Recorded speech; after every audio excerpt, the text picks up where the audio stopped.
నమస్తే. ఇన్నాళ్ళు నన్ను సపోర్ట్ చేస్తూ, ఎంకరేజ్ చేస్తూ మీ ప్రేమను నాకు అందిస్తున్న ప్రతి ఒక్కరికి కృతజ్ఞతలు.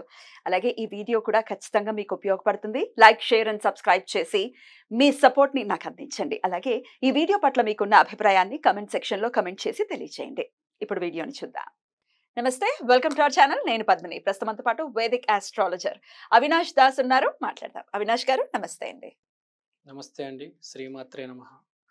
శత్రువుల బాధని భరించలేకపోతున్నామండి అని చెప్తూ ఉంటారు. జనరల్‌గా వింటూ ఉంటాం. శత్రువుల బాధని మరి వాటి నుంచి బయటపడాలి. అసలు శత్రువులు మమ్మల్ని కొంతమంది ఏంటంటే హర్ట్ చేసే విధానాన్ని కూడా అది కూడా వచ్చేస్తుంది. అట్లాంటి పరిస్థితి కూడా వస్తూ ఉంటుంది. మమ్మల్ని బెదిరిస్తూ ఉన్నారు. లేకపోతే మమ్మల్ని అటాక్ చేస్తున్నారు. చాలా కష్టం కదా! ఎక్కడి నుంచి వస్తారో తెలీదు. కొంతమంది ఏదో గొడవలతోటే సరిపోతుంది. సో, ఇట్లా శత్రువులు అసలు ఎందువలన జన్మ చాట్‌లో కూడా యాస్ ఎ ఆస్ట్రాలజర్ చెప్పండి. చాట్‌లో కూడా ఏ హౌస్ దీన్ని ఏ హౌస్‌ని బట్టి చూస్తూ ఉంటారు? అసలు ఈ శత్రువుల నుంచి మనం బయటపడాలి. వాళ్ళ ఇబ్బంది నుంచి మనం బయటపడాలంటే ఏం చేయాలి? ఓం నమః శివాయ. మంచి ప్రశ్న అడిగారండి. శత్రువుల్ని ఎలా ఎదుర్కోవాలి? యెస్. శత్రువు అంటే మన జన్మ జాతకంలో అంటే జన్మ చార్ట్‌లో 6వ ఇల్లు. 6th house. 6th house. ఇప్పుడు శత్రువుని ఎదుర్కోవాలంటే సౌమ్యంగా ఉంటే సరిపోదు. కాబట్టి మీకు సౌమ్య గ్రహాలు ఉన్నాయనుకోండి 6వ ఇంట్లో మీకు కొంచెం ధైర్యం తక్కువ ఉంటది.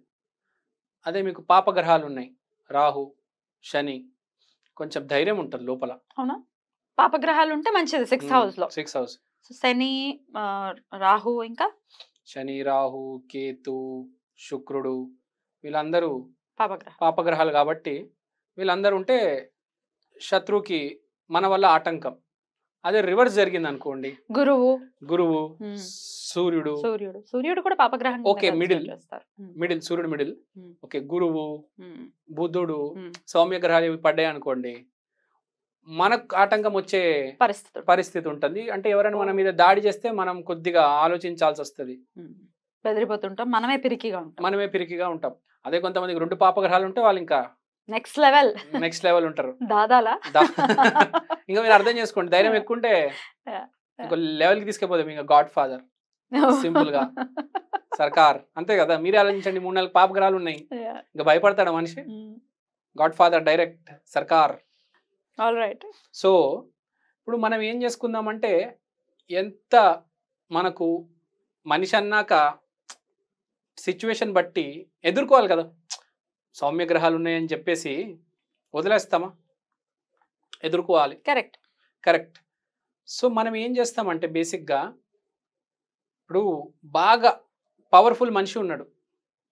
ఒక బాగా పవర్ఫుల్ మనిషి, ఫర్ ఎగ్జాంపుల్ మీరు బాహుబలి సినిమా తీసుకోండి.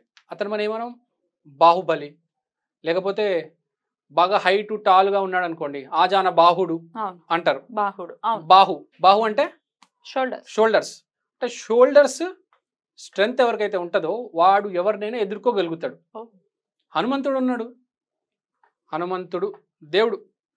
వెళ్ళారు హిమాలయాలకి, కొండను పట్టుకొచ్చారు. చేత్తోనే పట్టుకొచ్చారు కానీ షోల్డర్ సపోర్టే కదా. సో ఏదైనా మన షోల్డర్లోనే ఉంది. షోల్డర్ అంటే ఏంది? 3వ ఇల్లు. పరాక్రమం ఉంటే ఆటోమేటిక్గా ధైర్యం వస్తుంది. కాబట్టి 3rd house is also shoulder, 3rd house is also పరాక్రమం. కాబట్టి మనం షోల్డర్స్ని స్ట్రెంగ్తెన్ చేసుకుంటే ఆటోమేటిక్గా మనలో కొంచెం ధైర్యం అనేది 3rd హౌస్ స్ట్రెంగ్తెన్ అయ్యి ధైర్యం అనేది ఏర్పడుతుంది. సో మీరు లేడీస్ అయితే 1 kg డంబెల్స్తో, మగవాళ్ళు అయితే 5 kg లేదా 10 kg డంబెల్స్తో షోల్డర్ ఎక్సర్సైజ్ చేసుకోవాలి. పుషప్స్ పుల్అప్స్ కూడా చేసుకుంటే మంచిది. బాహువుల్ని పటిష్టం చేసుకుంటే శత్రు బాధ నివారణ జరుగుతుంది అంటున్నారు.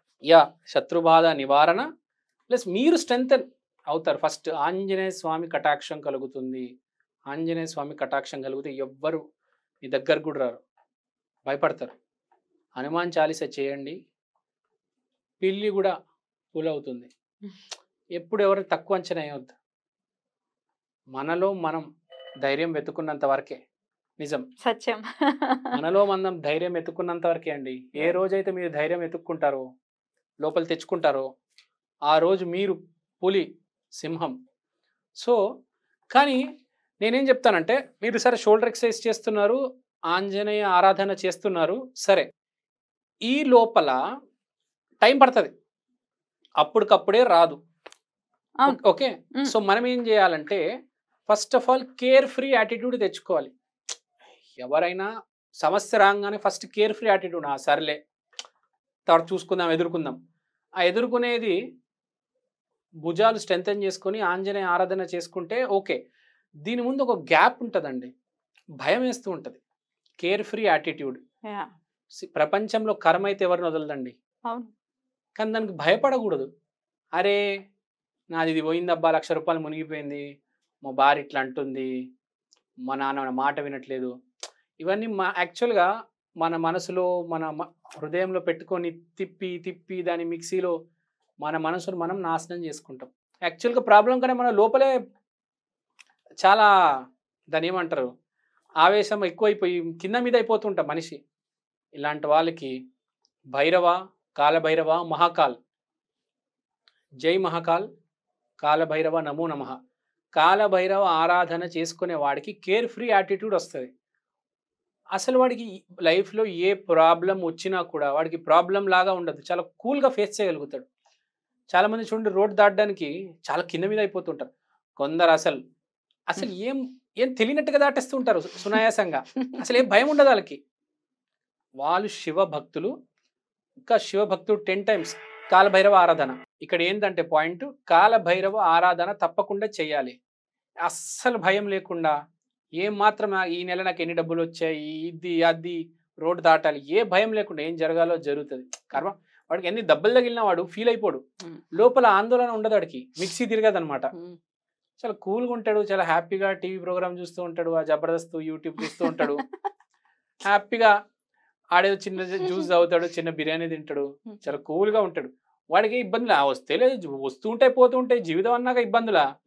అందరికి ఉండరు కదా, ఇంత కూల్ ఇంత కూల్గా ఉండరు. ఉండరు కదా.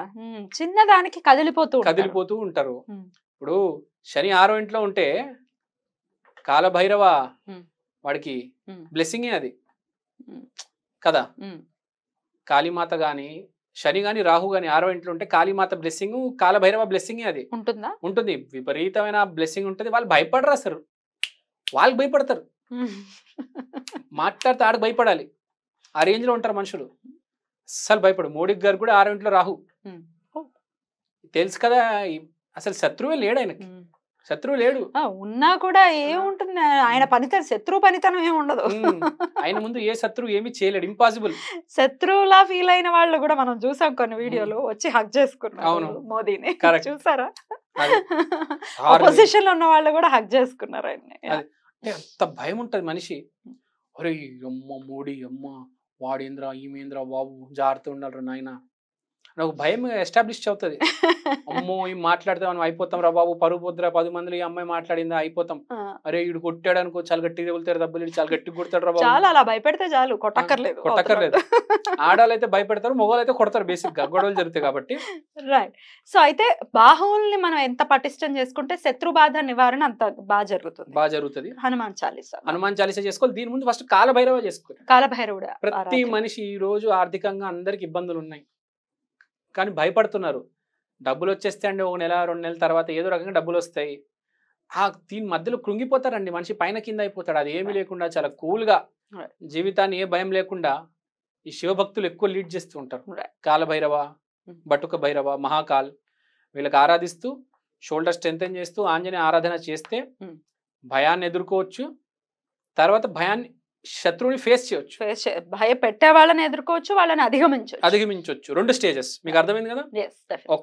ఒక స్టేజ్ కి కాలభైరవ హెల్ప్ చేస్తే, ఇంకో స్టేజ్ కి ఆంజనేయ స్వామి హెల్ప్ చేస్తాడు. చాలా సింపుల్ అండి. ఒకటి చెప్తాను నేను.